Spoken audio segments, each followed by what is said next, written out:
Welcome to the Free Kick Podcast. My name is Todd. And the Philadelphia Union and Orlando City play to potentially the most boring Union game in 7 weeks with a 0-0 draw.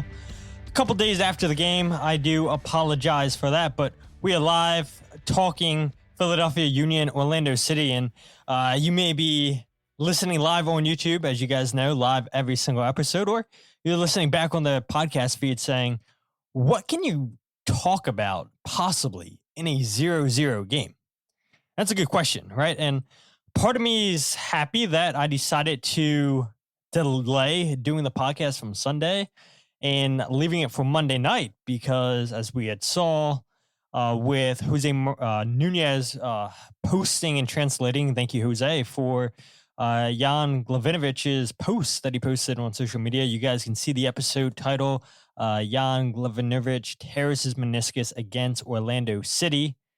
You know, if we would have recorded this on Sunday, potentially would have missed that. So happy that I kind of delayed the podcast so we can talk about that and what that means for the Union's future at center back. How long Jan could potentially be out for.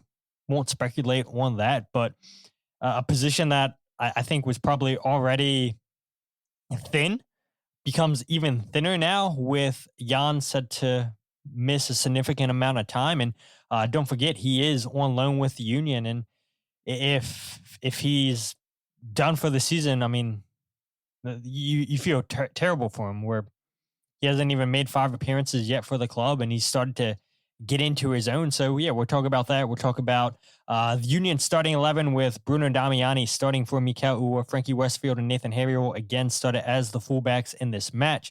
We'll talk about Bradley Carnell's substitutions, which I do not think were the greatest in this game. We'll talk about Orlando City's tactics. Bradley Carnell was not happy after the game with the way that Orlando City approached it.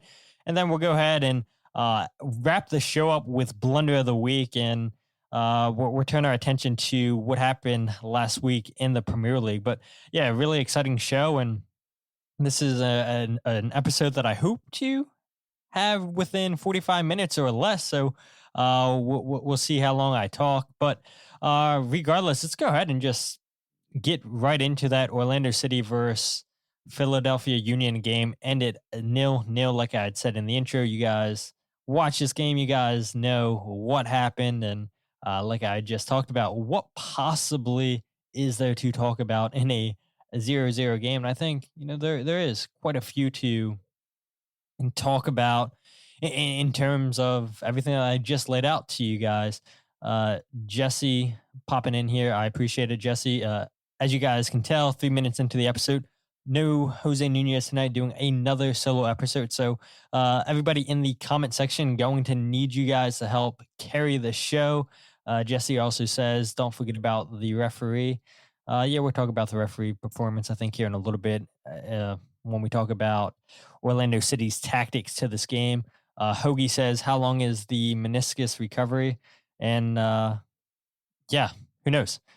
Depends how bad the tear is, but those things can last anywhere between 6 to 9 months, potentially longer. And so not a doctor, and the Union haven't officially confirmed the injury. And so we'll see you on Thursday once Bradley Carnell has his press conference before the New York City game. We'll see if we get an update then.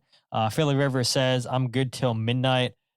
Look, so I guess you were hoping that we go ahead and do an hour plus show there, right? Philly Rivers. I don't know if I have it in me, but maybe just for you, because I love when you and Hoagie always fill the comment section with your comments and always tuning in. Hoagie says the most exciting part of the game was Ryan Howard in the house. Yes, former Philadelphia Phillies first baseman. And I was actually talking to Kyle Albany in the press box, and I said, man, can you imagine if the DH rule, the universal DH rule that's now in place with baseball, if that was in play when Ryan Howard was playing with the Phillies? Can you imagine how much longer he potentially could have played for the Phillies, could have potentially played in baseball if he could have went full time in the NL playing as a DH and not so much the first base? But yeah, it was cool seeing Ryan Howard there. I think that was his first time banging the drum. First time being introduced at Subaru Park. I don't know. You guys let me know in the comment section. But yeah, this game was interesting because coming into it, you had MLS's two highest scoring teams, with Orlando City scoring 15 goals, Philadelphia Union scoring 13. Orlando City, prior to the first matchup between these guys to start the season, where the Union won that game 4-2, Orlando had went 3-1-1 in their next 5 games, and that included their most recent 2-1 victory over LA Galaxy on the road last weekend, with Orlando scoring 2 goals in the last 14 minutes. And it's interesting too, because the Union, we know they weren't great last year at home at Subaru Park, but yeah, they've struggled against Orlando the last few years at Subaru Park, losing last year 3-2 and then the year prior 2-1. And so it was going to be interesting to see if the Union would finally be able to end that losing streak, and they did with a draw. And instead of, both teams scoring, it just winds up being scoreless, 0-0. And it's so odd when you have the two highest scoring teams coming here and not score a single goal. But that's exactly what we got treated to here on the night. That's pretty much a recap that led into this game. We all know the Union were coming off a 2-1 loss down in Miami. And so, yeah, the Union were trying to get back to winning ways. And unfortunately, that did not happen. But hey, look, they ended the 1-game losing streak. And that leads me to the Union starting 11. Like we all know, Bruno Damiani came in for Mikel Uhre. Frankie Westfield started at right back, Nathan Harriel at left back, which was the opposite of what we saw last week against Inter Miami, with Frankie Westfield playing as the left back in that game, Nathan Harriel playing as the right back. And so on paper, you assume that's exactly what Bradley Carnell was going to go with once again. But it was evident as soon as this game started, you saw them on the opposite sides of the field. And I thought both players played well on the night offensively. The Union didn't get a lot of chances created by either player, and that's a struggle with not having Kai Wagner. I think we all realize that, and we can talk about Kai Wagner here in a little bit. I was on AAT Sports Across the Pitch with Mike, Jose, Kyle after the game, and we had talked about what Kai Wagner means to this Union team, how big of a loss that him not playing these last 2 games has been for the team, where they're not creating as many chances on the left-hand side of the field. Jillian chimes in here, says Ryan Howard destroyed the drum apparently. Now, I think the drum had been broke for a couple weeks now, Jillian, but if we want to give Ryan Howard the credit, yeah, sure, I guess we can go with that. But Jose says, what was the food in the media room? I'm glad you asked, Jose. This was probably my favorite meal that we have had all season, where they served hamburgers, chicken wings, which I've never seen in the media room. Then they had these like potato wedges, and I have no clue what they had them coated in, but they were really, really well. And then, of course, they have their standard chocolate chip cookies for dessert. But yeah, it was pretty good food this weekend. And we'll see what they have in New York City, right, for us, Jose, as we head up there for this weekend's game against New York City at Citi Field. Jarrett says, Rick the Pickle broke the drum. Yeah, somebody did. I don't know who did exactly, but yeah, it's been broken for a couple weeks now. But yeah, that the same lineup minus Bruno Damiani in for Mikel Uhre. You had Frankie Westfield on the right, Nathan Harriel on the left. And speaking of Frankie Westfield, that is now his 6th short-term call-up, which means he has to be added to the Union's roster. The Union have all 20 spots filled on the senior roster spot. So that means that Frankie would have to go to the supplemental roster. For fans who are unaware how MLS roster rules work, I know it's long, it's confusing, it's too many rules to pay attention to, but a club may have no more than 11 players on the supplemental roster. Again, we'll get more information on exactly where Frankie Westfield lines up there once the MLSPA releases the salary guides, I would say at the end of April, the beginning of May. And yeah, I'll be curious to see where Ian Glavinovich is on, Jovan Lukic, all the homegrowns that the Union have signed this year. Neil Pierre is one that's intriguing for me, and especially with Jan potentially out for the season. What does that do for Neil Pierre's roster spot on this team again? We'll probably talk about that later on in the show. But I want to go ahead and start with the first clip of Bradley Carnell talking after the game about why he decided to flip Frankie Westfield and Nathan Harriel on the opposite sides of what they played against Inter Miami last weekend. Pasalic is a certain danger, and we've seen his threat. So, and I think to see the progression of the game, to see Angulo get subbed off at halftime, to see Pasalic get subbed off, in the second half, it's testament to Nathan and Frankie's hard work and effort. So we thought through the week that these matchups would be the best of it for Nate to go up against Pasalic. And I think we saw that, for many phases was the right decision. So I'm glad the way they put themselves about, and I'm happy for the back line. We asked a lot of them in the last couple of days in terms of, just connecting and shifting and the way we get on the ball side. And, so really happy with Jan and Jacob's aggression and desire to keep the back line connected. So, I was very happy with the back four today. And Drake comes up with one or two big saves as well. So. Man, so I should probably give myself Blunder of the Week, because I just realized when I started the show, I didn't have my mic connected, so you guys were hearing me talk to my through my MacBook. So now we should be all set. But yeah, you heard Bradley Carnell there speaking on why he decided to start Nathan Harriel and Frankie Westfield in the positions that they played, and he said it there at the beginning that Pasalic is a certain danger. And yeah, the Union saw that threat against Orlando City in the opening weekend with Pasalic scoring 2 goals against the Union. And we saw Angelo get subbed off at halftime. And that's a testament, like Bradley Carnell said, to the hard work of Nathan Harriel and Frankie Westfield. Frankie Westfield going against Angelo, and he only plays 45 minutes against the Union. But looking at Pasalic's numbers, he played 68 minutes, registered 1 shot. Good save there by Andre Blake. We'll talk about that here in a bit.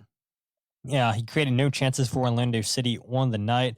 Pasalic coming into this game was tied with Martin Ojeda for the most goals scored for Orlando City with 4.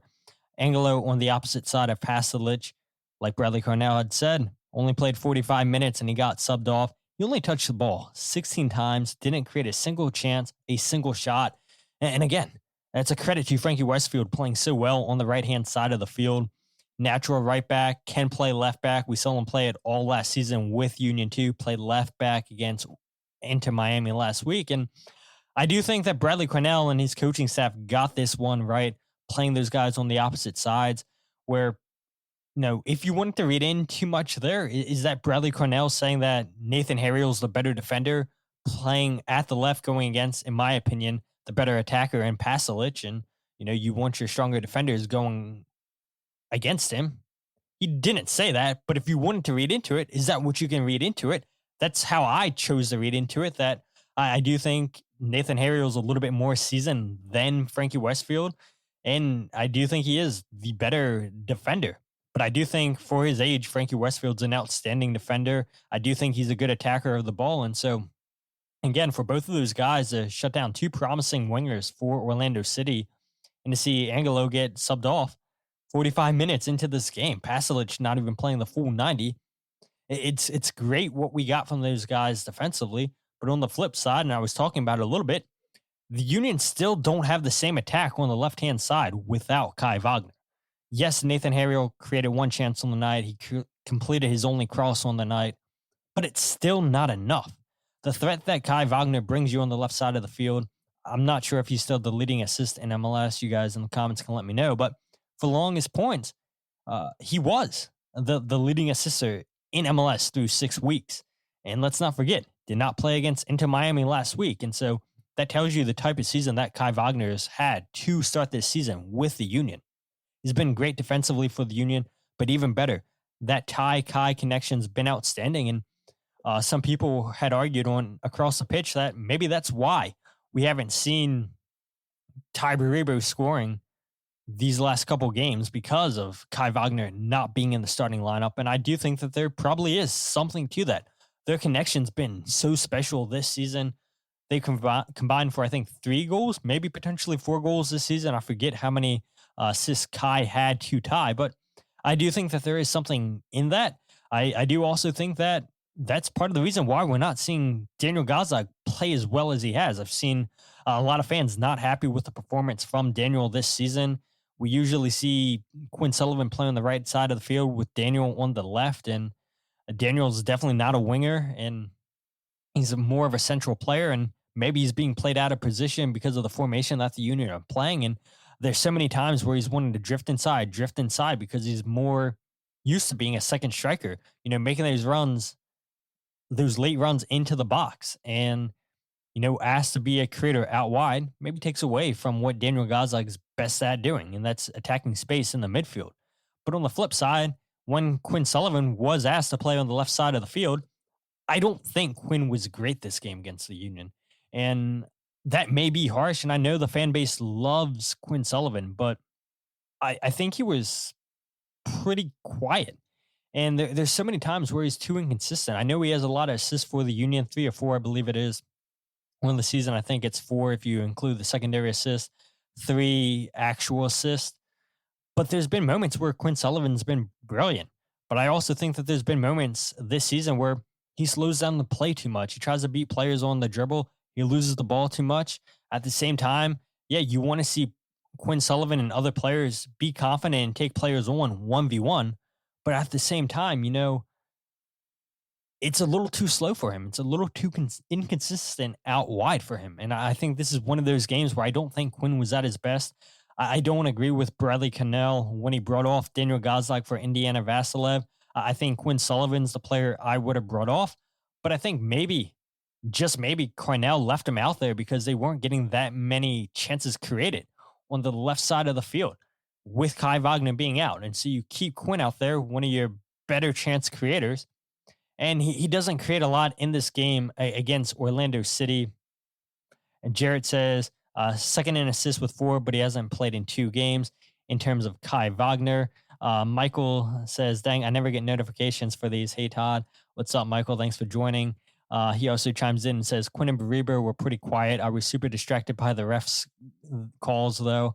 And we will definitely get into that. That's the second comment tonight, Michael, about the referee and his poor performance. But I do think that not having Kai Wagner does affect the way that the Union play the last 2 games. You see them go more attacking on the right-hand side of the field. Last weekend against Inter Miami, we talked about this. The Union's best chances came down that side of the field. Yes, the Union are attacking down the middle of the field as well. But when you can't attack down the left, and when you're forced to attack primarily just down one touchline, teams are going to go ahead and, overload that side and make sure that you can't get crosses in. You can't beat players on the dribble. And so, no offense to Nathan Harriel or Frankie Westfield, but neither one of those guys are left backs, and neither one of those guys are Kai Wagner. And not having Kai Wagner has been pretty difficult to watch. And I don't think anybody here watching live, I don't think anybody listening to the podcast feed would argue with me when I say Kai Wagner has probably been the MVP for the Union this season. Or Ty Bariba, I think, is probably fair with his 6 goals. But Ty and Kai, they've been 1A, 1B. Whoever you want to say has been better, you can go ahead and say that. But it's been very noticeable with Kai not being out on the field. Michael chimes in and says, Kai's the main playmaker, no way about it. 3 games, 2 goals has been rough for the Union. And they started the season so hot scoring goals, and now the goals have dried up. And again, part of that's probably because of Kai Wagner not being out there. But flipping from defense to offense, you had Bruno Damiani starting for Mikael Uhre in this game. Damiani had 2 chances in this game, with the 47th minute being probably the biggest. You had Daniel Gazdag out on the right-hand side of the field. Him and Quinn Sullivan. Again, Quinn started on the left, Daniel started on the right. It's a cross out wide from Daniel Gazdag into Damiani, and he go ahead and he's inside the 6-yard box, gets a foot on it, but then Galese is able to save it with his knee, and that's a huge chance wasted right there. And I think the Union are in the top 5 for most chances missed this season, big chances created, and it's been good to see the Union creating chances. But as Michael had just said, 3 games, only 2 goals. That's been rough. You get 1 goal against St. Louis City 3 weeks ago, 1 goal against Inter Miami, now no goal against Orlando City this week. And yes, we know why the Union struggled against St. Louis City. Ben Lute played out of his mind. Union created a lot of chances. Union left it late against Inter Miami last week. And this game against Orlando City, the Union really didn't create a ton of chances. And again, we'll get into the tactics a little bit later. Like I had said in the intro, Bradley Carnell not happy with the way that Orlando City approached this game. You guys in the comments aren't happy with the way that Orlando City approached this game. You guys aren't happy with the referee performance. I totally get it, you guys. We'll definitely get to it. But Damiani, 2 big chances, had a chance with a header. Fans in the stadium thought that Alex Freeman, the defender for Orlando City, had potentially fouled Damiani. He had told us after the game that he himself did not believe it was a penalty. Yes, he felt the contact, but he didn't believe it was enough in there to warrant a penalty decision for the Union. And you got to appreciate that, the honesty. And I think if the Union players thought it was a penalty, you would see them arguing more with the referee. But VAR didn't tell the referee to go ahead and get a look. And I do agree. I don't think that was a penalty. You had a potential penalty with Mikael Uhre getting fouled by Schlegel, I believe it was, but no foul given. Again, I think that was the correct call. I don't think either one of those were penalties, and especially the Uhre one, where it was so late. I think it would have been the 90th plus minute if they would have potentially given that penalty. No way a referee is giving a penalty that late in the game. But going back to Damiani, he was great in the air, I thought, winning 5 out of 7 aerials. Good hold-up plays. You saw him drop into the midfield, connecting with his teammates, making those late runs into the box. And the Union had a chance in the 3rd minute to score a goal after a nice give and go between Nathan Harriel and Damiani. Damiani gives the return pass back to Nathan Harriel. Harriel tries to get too fancy with it and try to get the ball on his right foot and then curl it past Galese at his far post. But the shot winds up getting blocked. But yeah, 2 really big chances for Damiani in this game. And I have no complaints with the way that he played. Yeah, he doesn't play the full 90 minutes. And as Bradley Carnell's been saying the last couple of weeks, they ask so much of the forwards every single game to give everything. The press starts with the forwards. And because of that, that's why we see the forwards not play 90 minutes. It's why we see them always get substituted out because of how much they give in these games. Yes, Damiani gave a lot in this game. To your point, Michael, it was a pretty quiet game from Ty Baribo. And I thought that maybe he should have been substituted out a little bit earlier too, just because he wasn't getting a lot of service. Again, part of that's probably because Kai Wagner is missing from this game. You saw Ty Baribo shoot from what felt like 30 yards out of frustration a little bit that the chances really weren't coming for him. And so he tried some late heroics and the shot goes well over the bar. But, that's down to the way that Orlando City had approached this game. But before we talk about that, I think we got to talk about Bradley Carnell's sub choices. The 68th minute, you had Indiana Vassilev coming in for Daniel Gazdag. You had Uhre in for Damiani. The 81st minute, Alejandro Bedoya in for Quinn Sullivan. Kevin Sullivan in for Ty Baribo. And once Baribo came off, the Union switched to a 4-2-3-1. And again, going back to the postgame show on Across the Pitch, Jose and Mike had talked about Kevin Sullivan coming into this game. Fans were confused by it. I was confused by this. I don't know why you had Kevin Sullivan coming in this game. I don't think Kevin was the right choice, and I know played 9 minutes plus the 4 minutes of stoppage time, but I don't think Kevin was all that impactful. And again, when you're subbing a player in that late, they're not going to do too much. But Bradley Carnell was just looking for some kind of spark off the bench, but I don't think Kevin was it. I don't think he gave you enough going for it. I don't think he really knew exactly where he should be on the pitch in that limited appearance.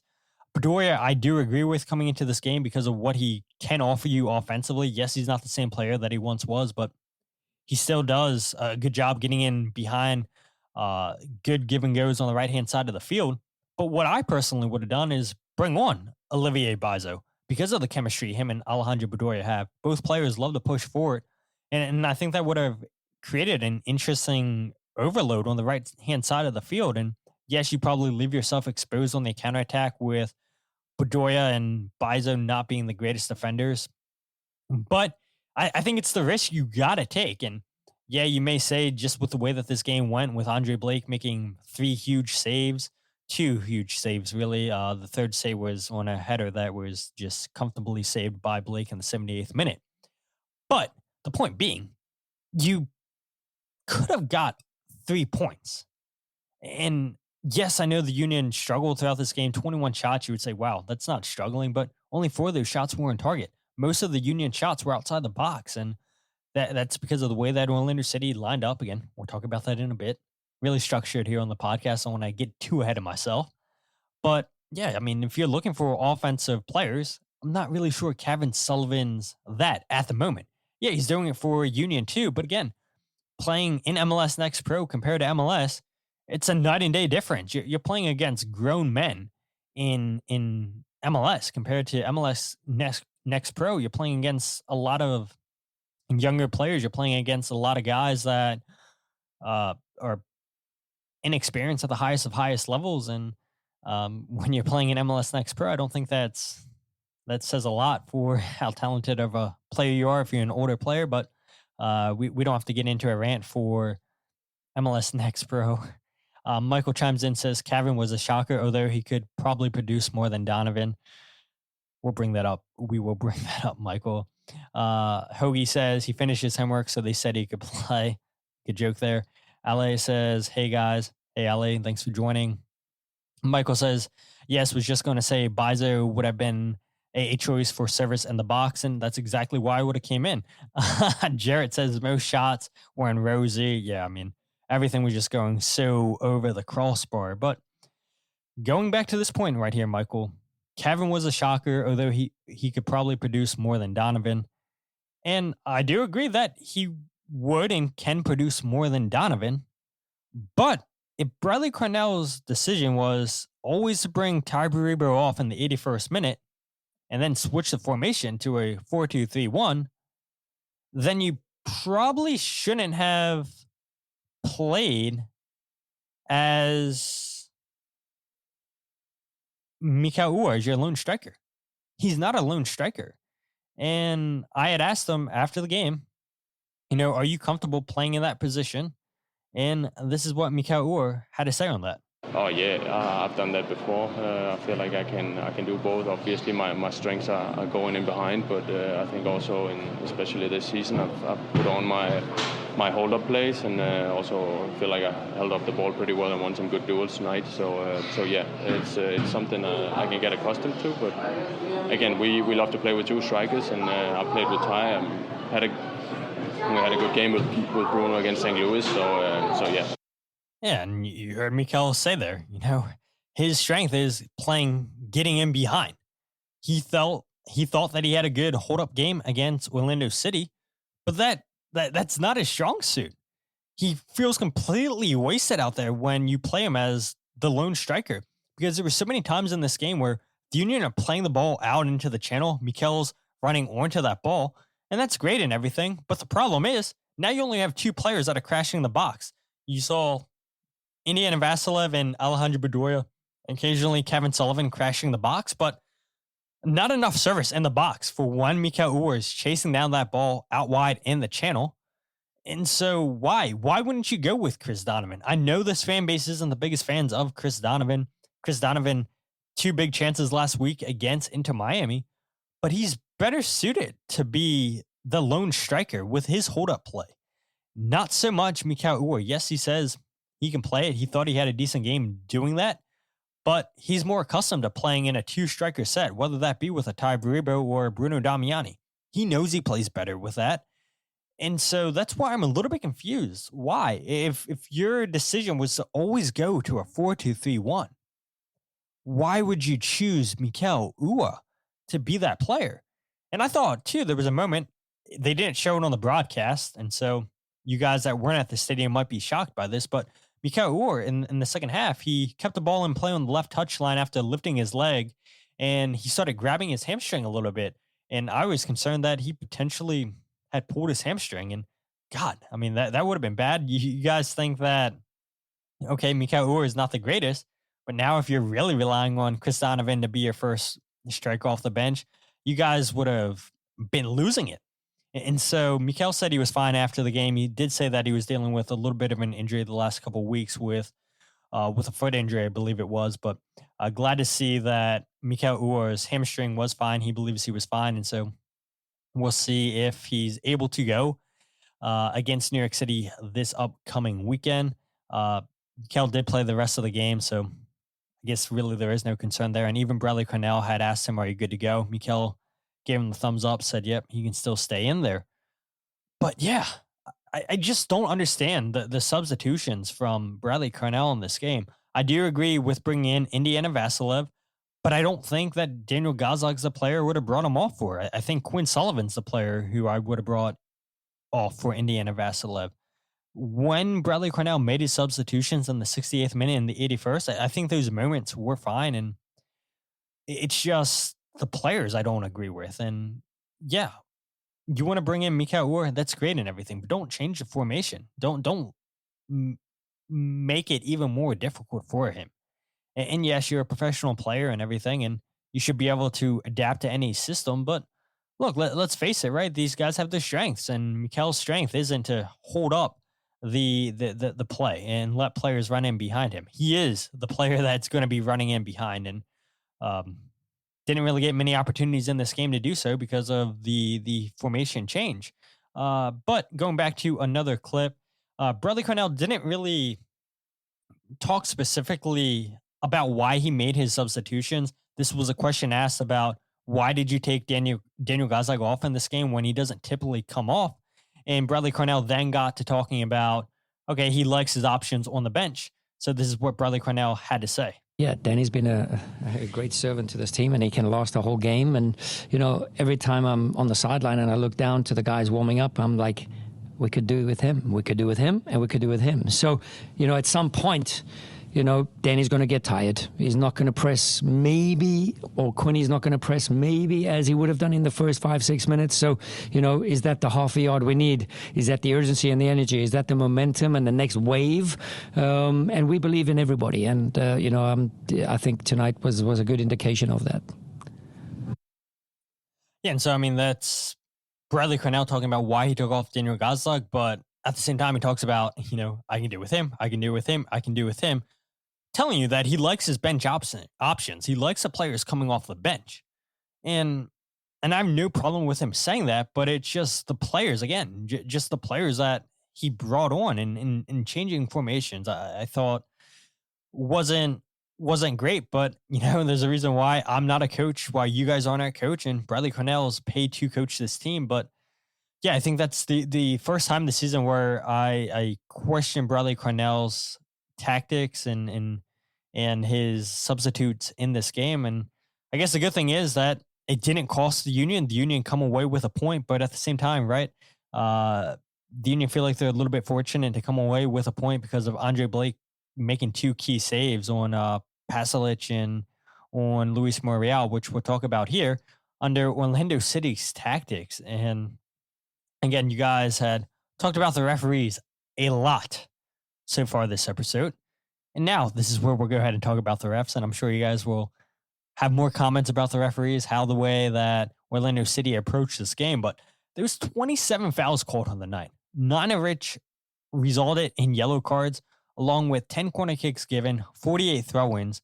There was plenty of stoppages in the game. And if you're totaling all those up, the ball was out of play or stopped 85 times. That is insane. 85 times we had a stoppage in this game because of a corner kick, because of a ball going out of play, because of a foul. And when you're the Philadelphia Union and you want to play this high-octane press soccer, and you constantly have Orlando City fouling, you constantly have Galese taking his time, that's going to get the Union out of their rhythm.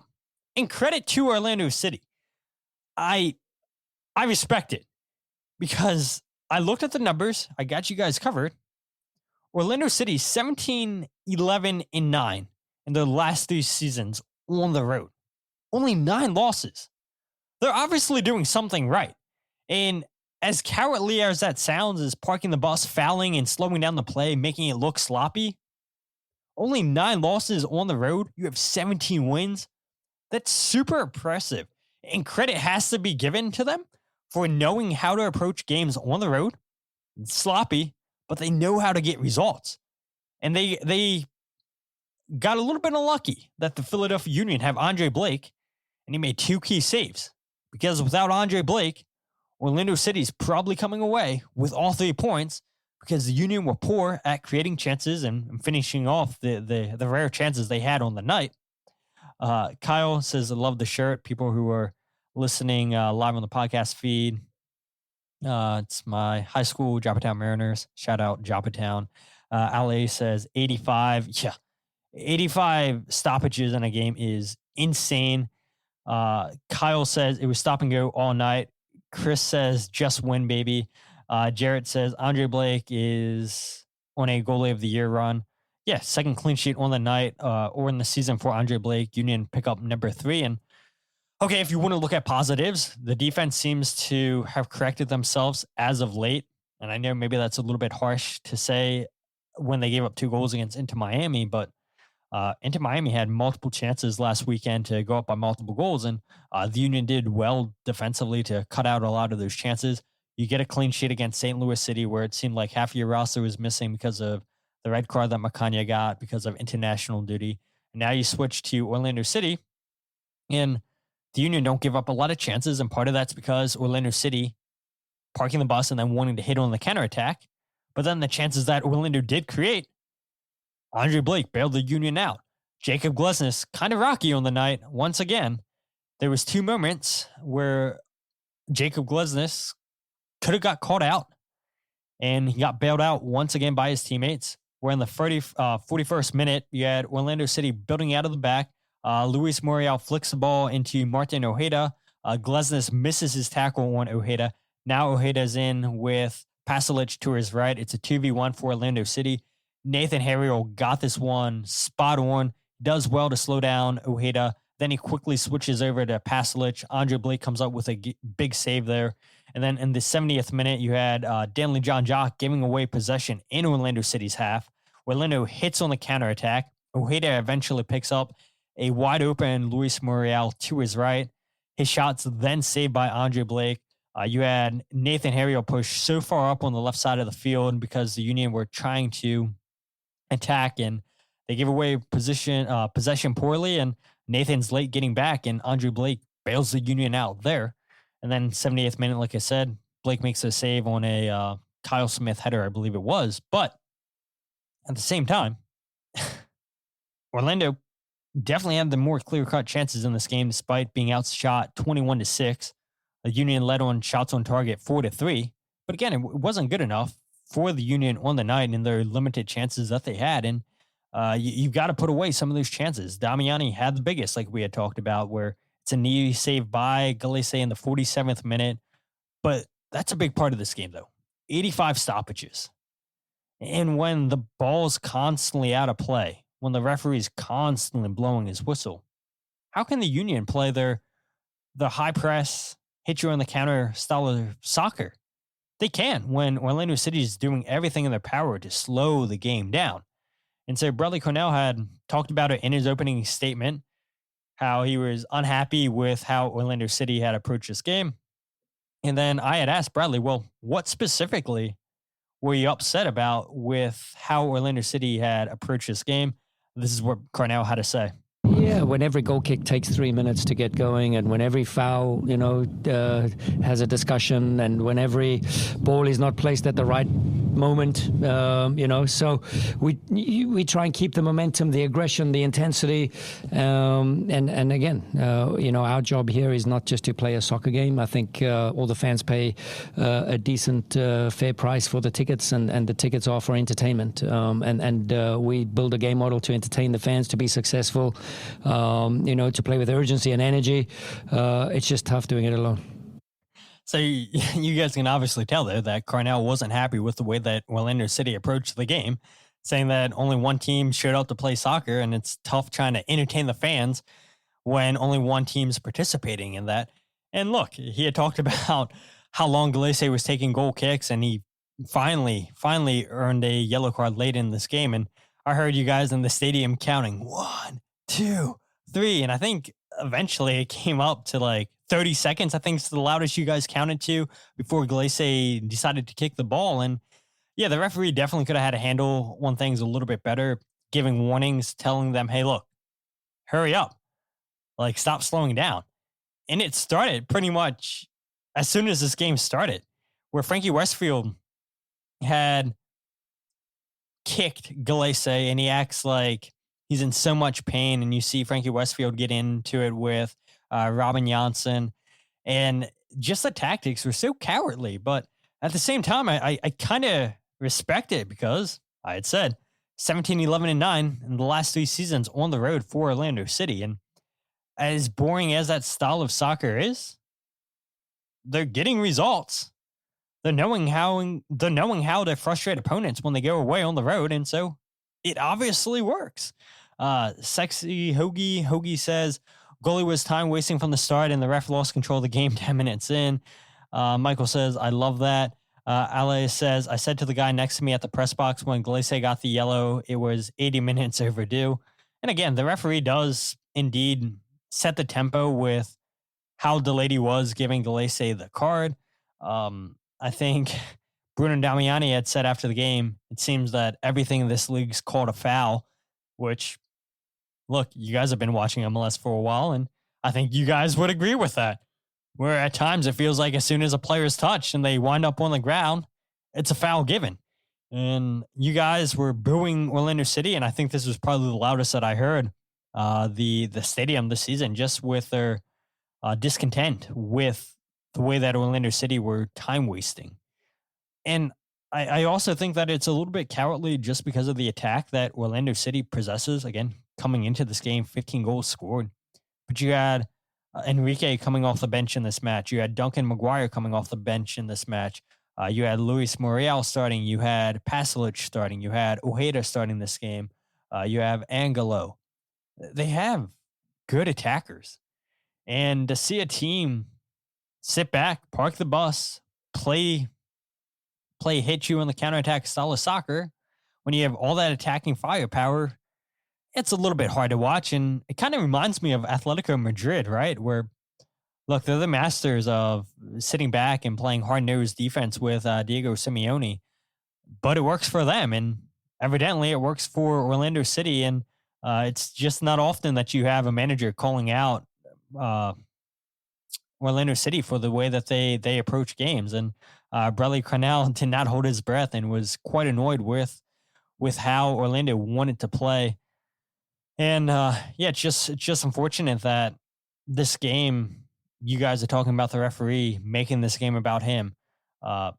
85 stoppages. I mean, it was annoying. It really was annoying. Just like I said, it was such a boring game, probably the most boring game this season, just with the constant blowing of the whistle. But at the same time, Orlando City does exactly what they needed to do to get a point. And that's why they're always so difficult to play when they're the away team.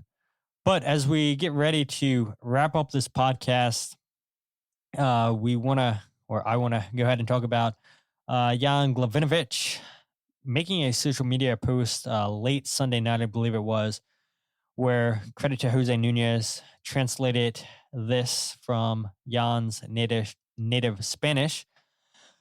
Jose translated with a translation saying on Instagram, "May seem like a lie, but I tore my meniscus during this play and played for 85 minutes with lots of pain. Now it's time for surgery and to return even better than before." And this is a really, really tough blow for the Union, where Jan was hampered by injuries earlier in preseason.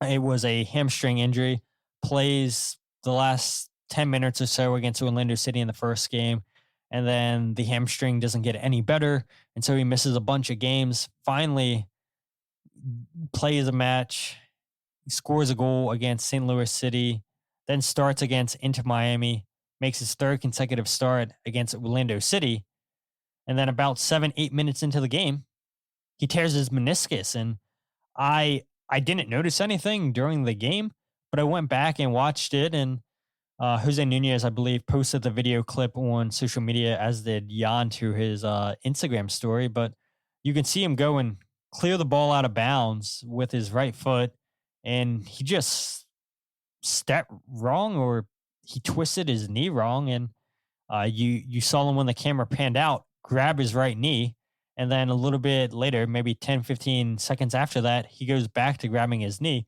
I didn't notice that when the game was going on, but that's a huge blow for the Union for a player that's so promising. When you get a talented center back like Jan from Newell's in Argentina, where they're willing to send him on loan, that's a big get for the Union. The Union had a $3 million option to buy after the season.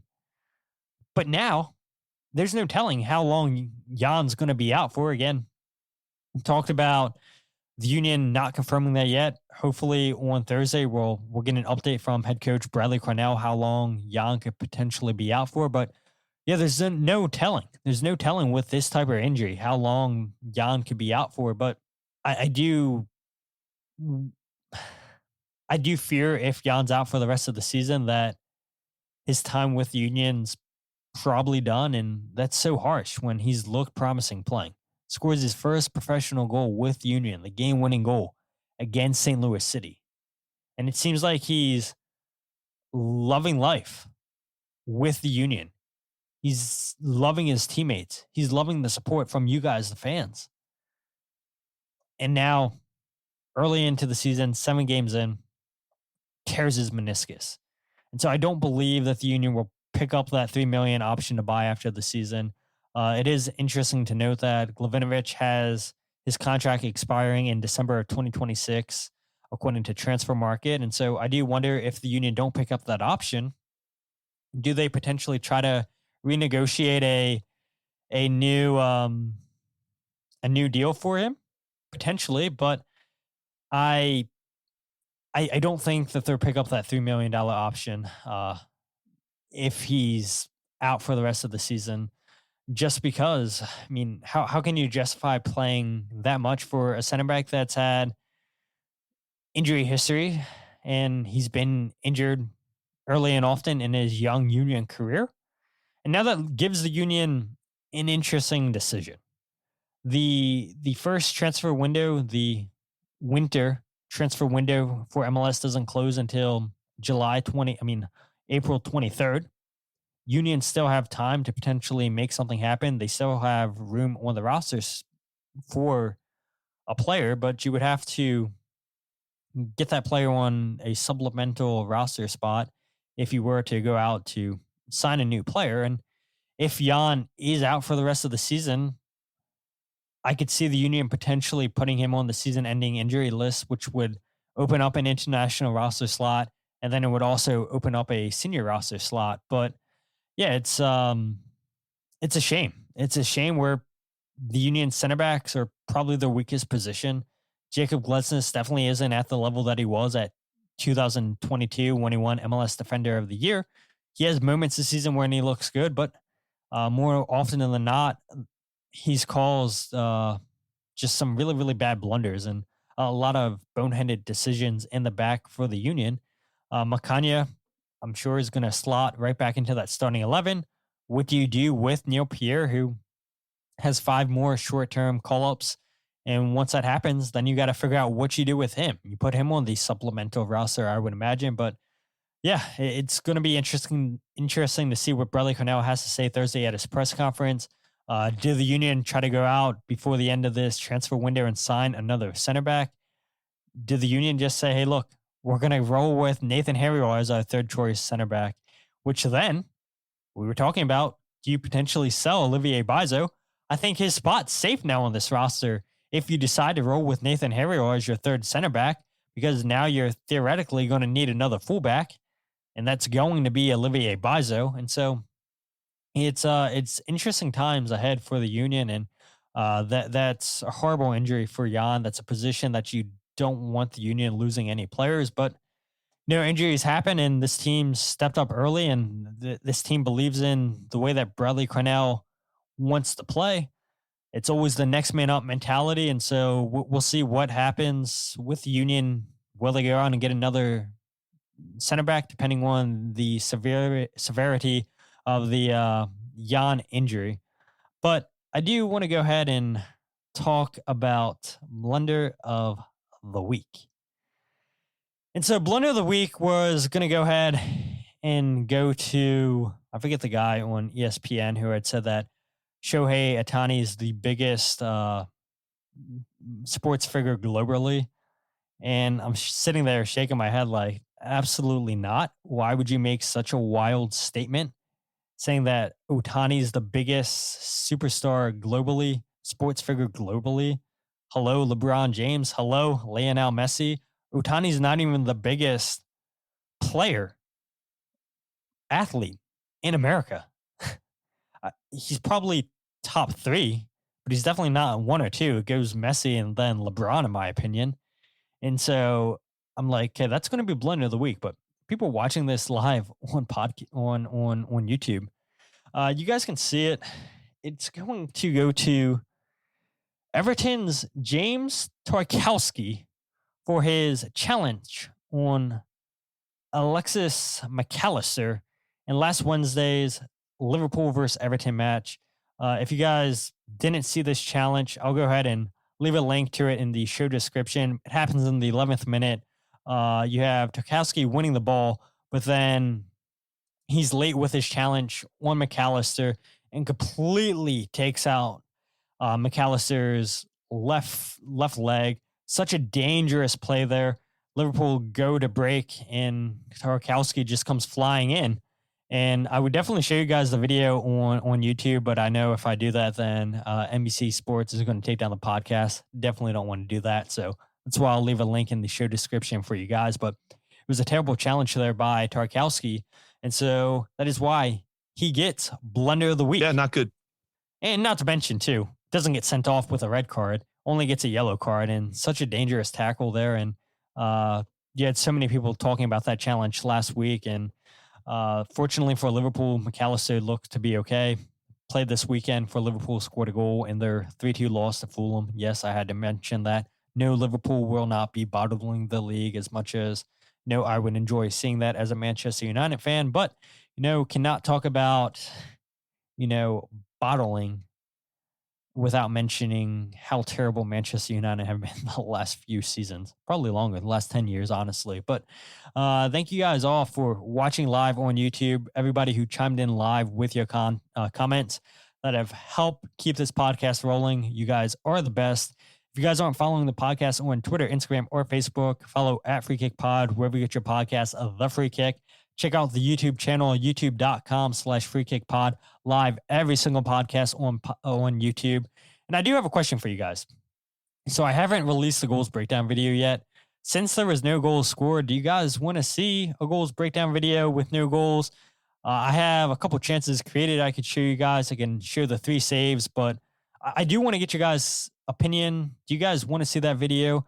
You guys love when I do those videos, and feels weird to put a video out where no goals were scored. But if you guys want to see some of the poor chances missed by the Union in this game, or lack of chances, Andre Blake showing up big, then I'll go ahead and release that video on YouTube and on Substack. But let me know if you guys want to go ahead and see that.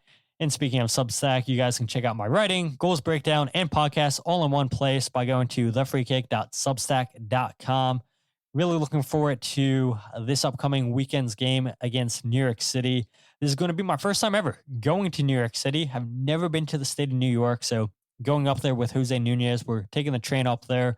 Kyle and Jillian Almany, I think, are driving up there, so you guys will have plenty of people up there that are covering the Union. There will be plenty of content for the Union this weekend as the Union look to hopefully make it 4 straight wins at New York City, games at Citi Field. And we all know how poor it is playing at baseball stadiums, but the Union have had luck as of late.